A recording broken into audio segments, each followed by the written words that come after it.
Welcome to the intersection of technology, cybersecurity, and society. Welcome to ITSP Magazine. You're listening to a new Two Cyber Chicks podcast. You're about to join Erika and Jax for an inclusive cybersecurity conversation designed to educate and break the stereotypes of cybersecurity professionals while providing life hacks on how to handle burnout, networking, and goal setting. Knowledge is power, now more than ever.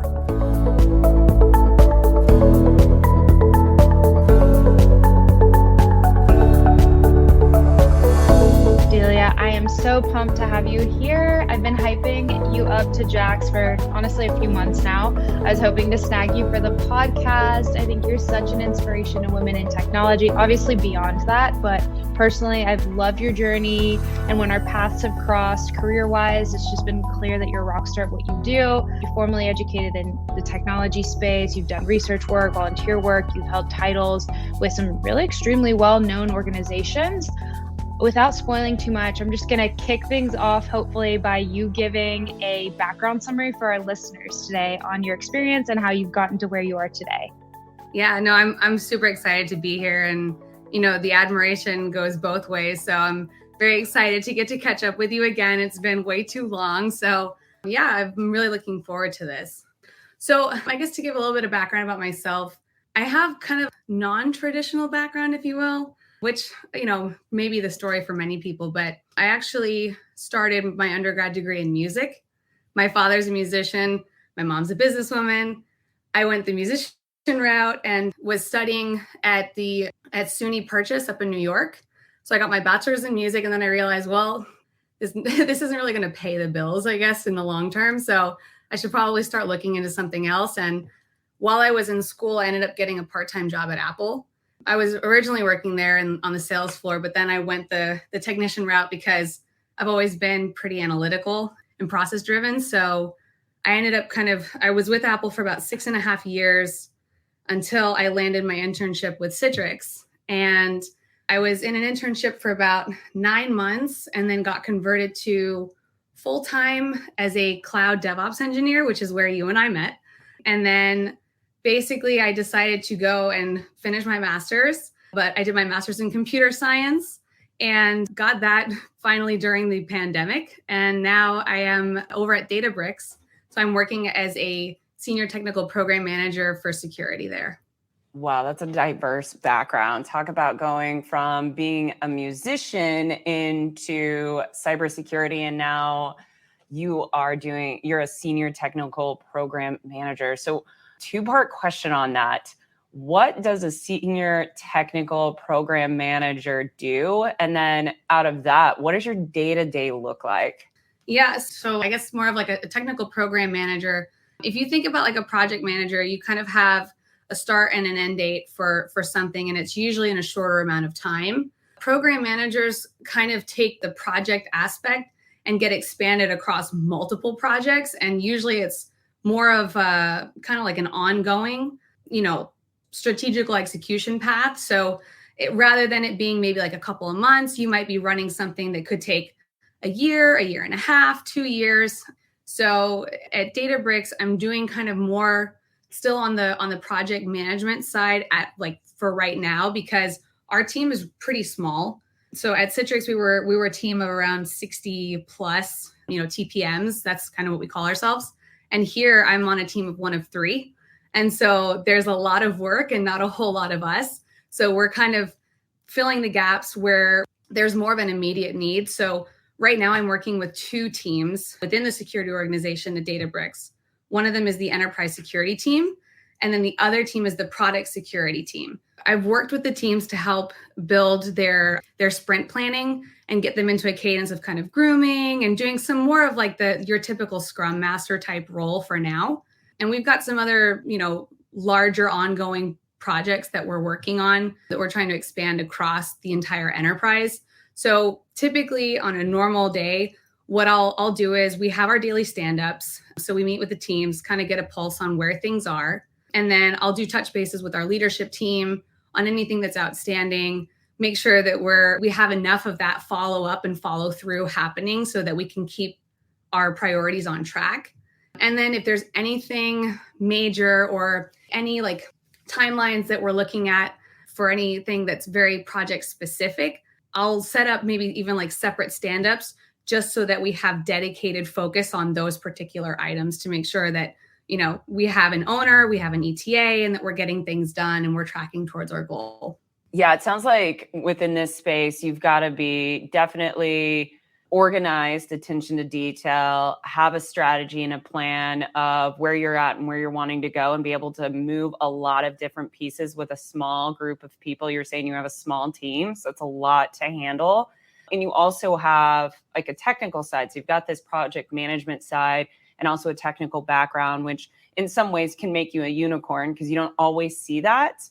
Right. So I'm curious, and I'm wondering, how does your technical side accentuate or help you on the program management side? So, I mean, that's a great question. I think that I'm lucky to have that background coming from the DevOps engineering side. And I think that, when you work as a DevOps engineer, part of your responsibilities is on call. And when you've lived through on call, your holidays, your nights can get interrupted. And so you start to kind of think of things like, how can I prevent some of these things from getting to a certain point, right? And so I've had some discussions with some of our engineers where we're talking about, developing new features and things like that. And then I can come in and say, okay, so what's your plan for monitoring? How are you going to monitor that?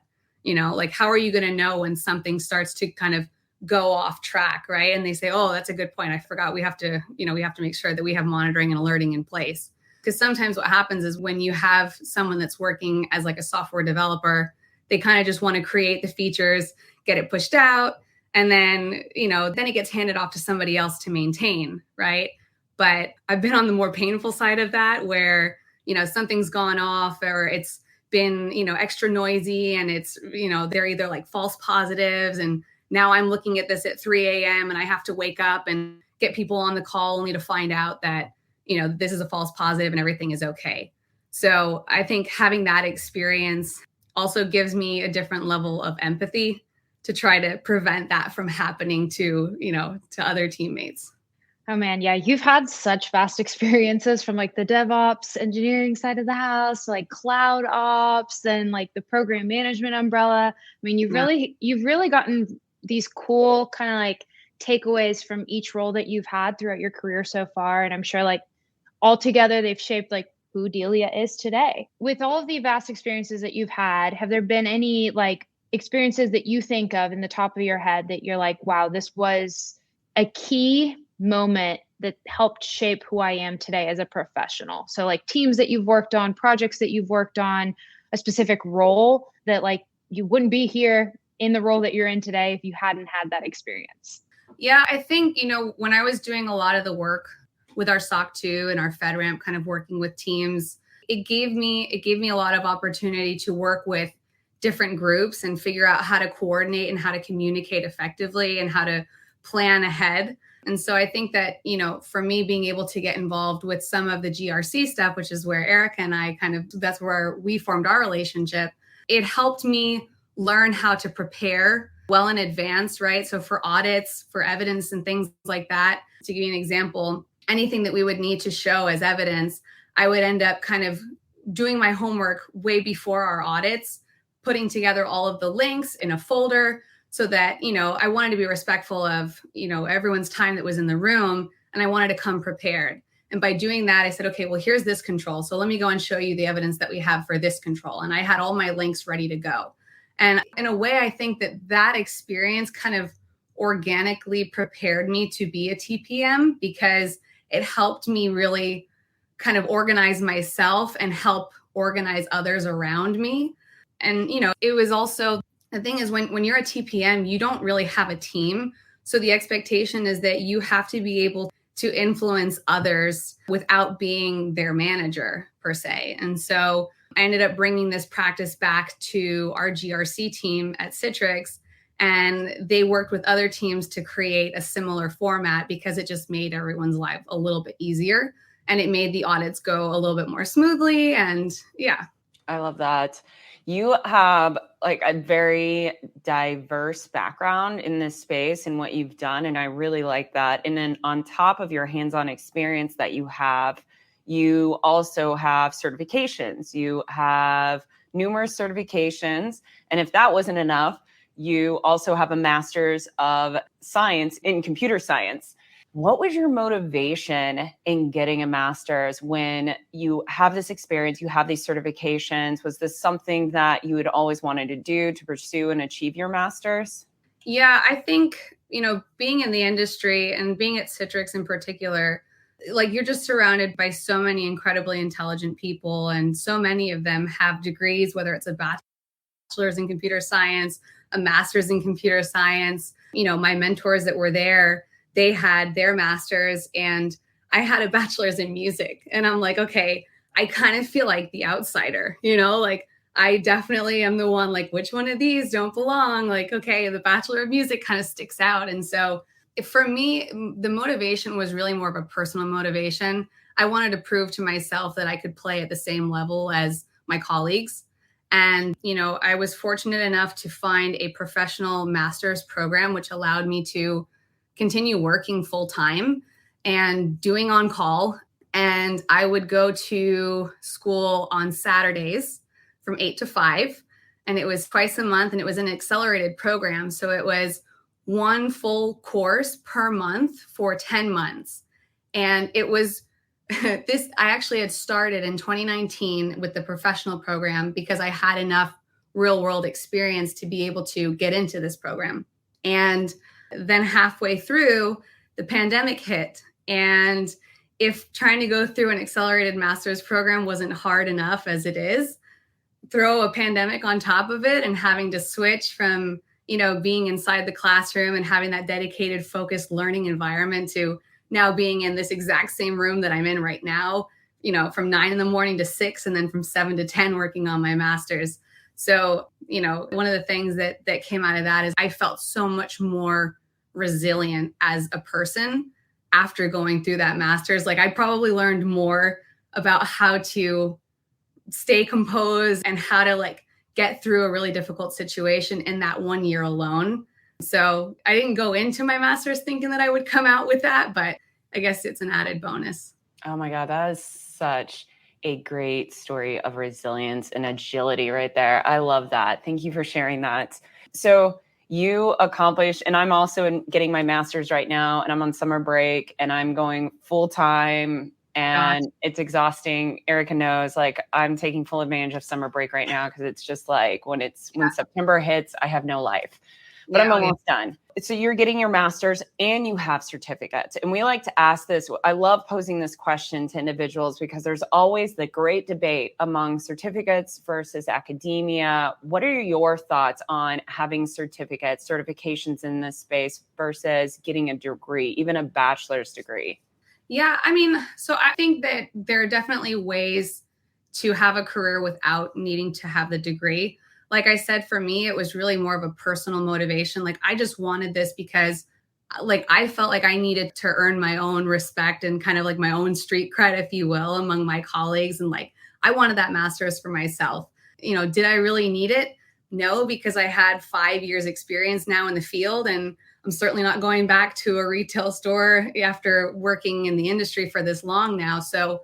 But when it comes to certifications, I think that certifications are really beneficial to helping you build out your skill set. It's very specific. It's very time bound.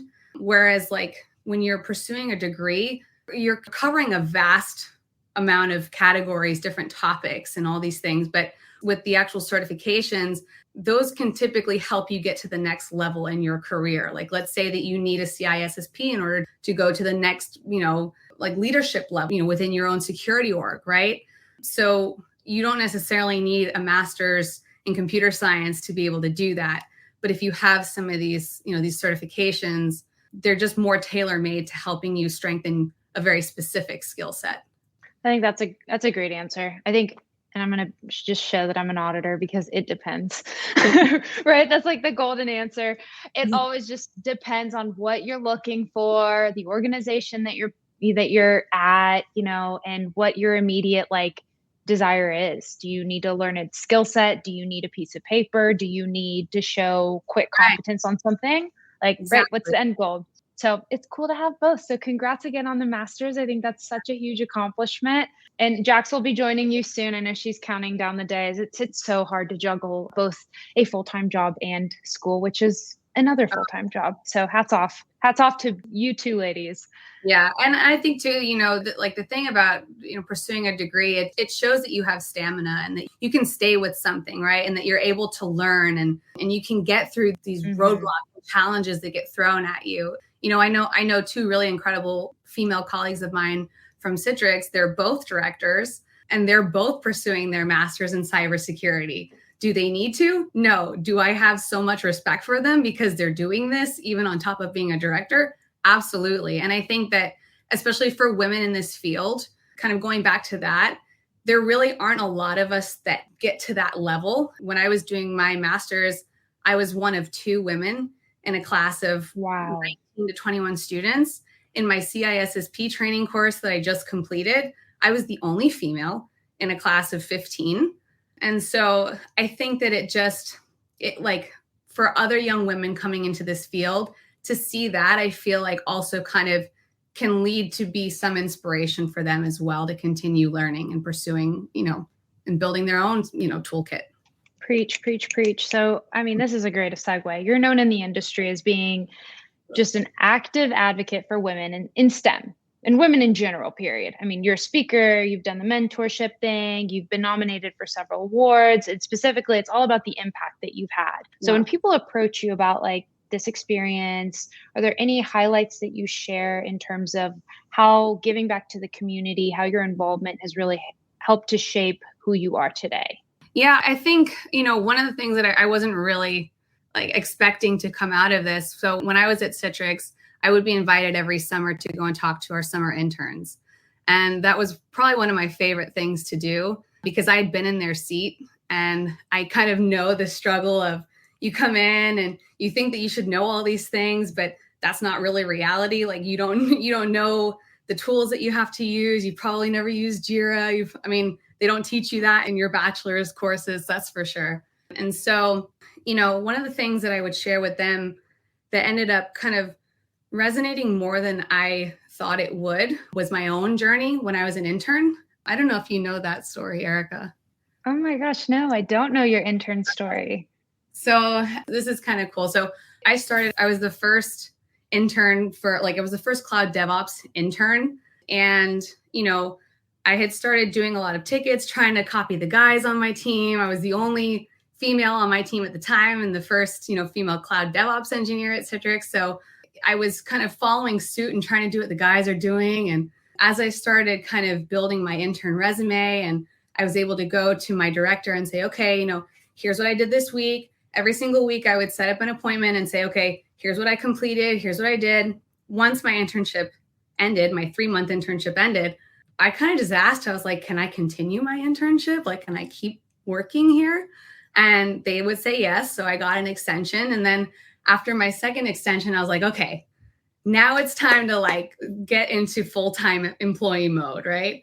So I started going to my director and I was like, okay, what do I need to do to earn a full-time position here? Because I know I've been doing this for a little while. And he said, well, you have to talk to my boss, who is the senior director. And so I said, okay, no problem.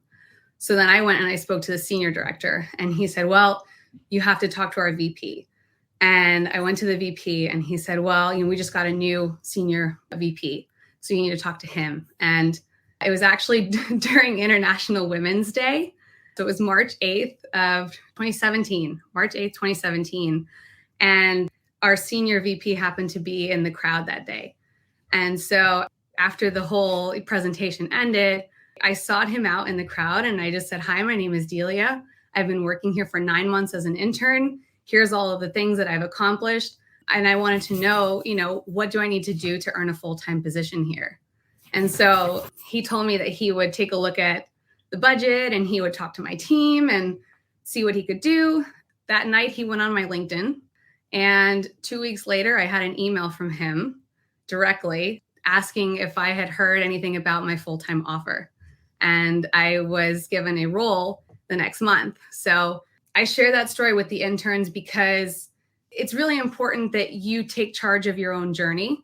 And I didn't think that story was going to resonate and inspire as many interns as it had. But, my friend Alexa Rubens, who's at Citrix, I don't know if you know her, but she tells me that story stuck with her. And it's something that I think, especially being a female in the industry, it's important that you use your voice, right? I think oftentimes we're kind of expected to be a little bit more quiet, more polite, and wait our turn. And I just wasn't having that. I knew the work that I had done. I had the numbers to show that I'm outputting the same amount of work as my other colleagues that are full-time. And I just wanted to figure out what I was missing and what I needed to do to earn my spot. And I got it. That story is awesome. I can't believe I'm just hearing it, but I'm glad you shared it, especially here. Talk about just paving your own way and climbing up the ladder. I mean, you had a lot of hoops, a lot of people to talk to make that happen, but you did it. And that is awesome.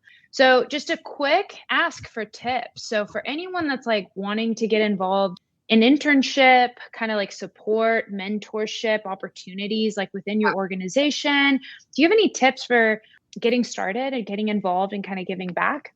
Yeah. So for anybody that's looking for an internship, the way that I did it was I did it through my school. So they actually had Citrix coming onto campus, and I made sure that I had my resume ready to go. It was updated. So my first tip would be, update your LinkedIn, update your resume, and just show up. The first step to actually landing an internship is being there to hand your resume to the company and to make that initial connection.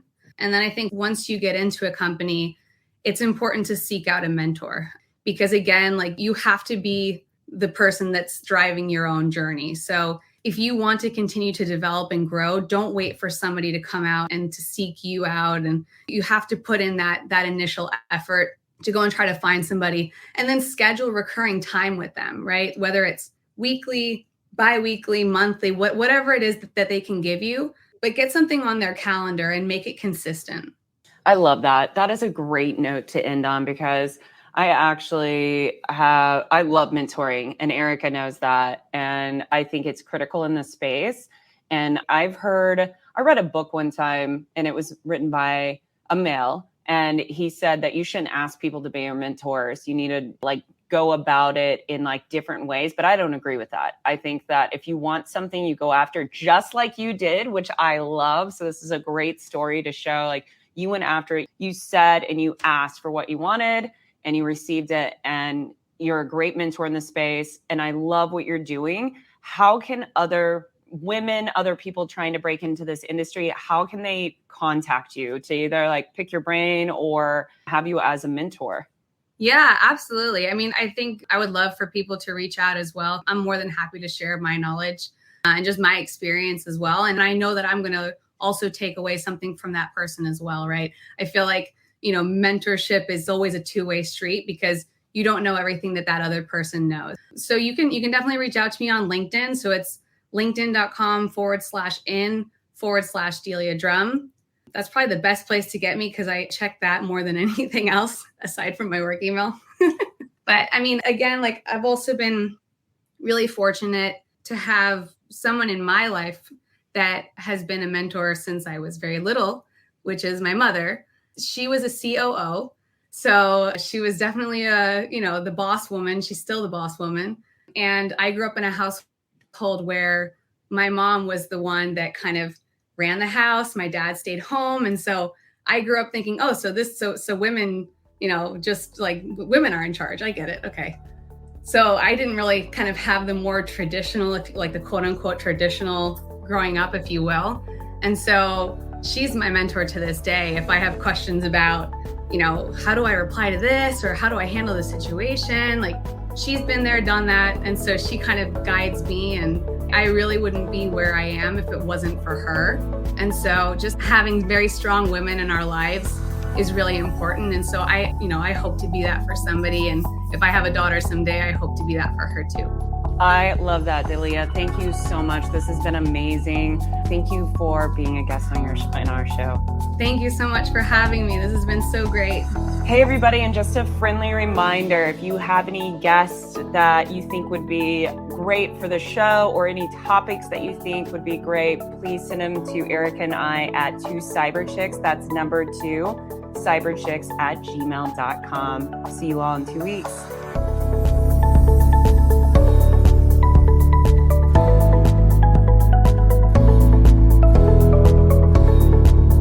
We hope you enjoyed this episode of 2 Cyberchicks podcast with Erika and Jax. If you learned something new and this podcast made you think, then share itspmagazine.com with your friends, family, and colleagues. If you represent a company and wish to associate your brand with our conversations, sponsor one or more of our podcast channels. We hope you will come back for more stories and follow us on our journey. You can always find us at the intersection of technology, cybersecurity, and society.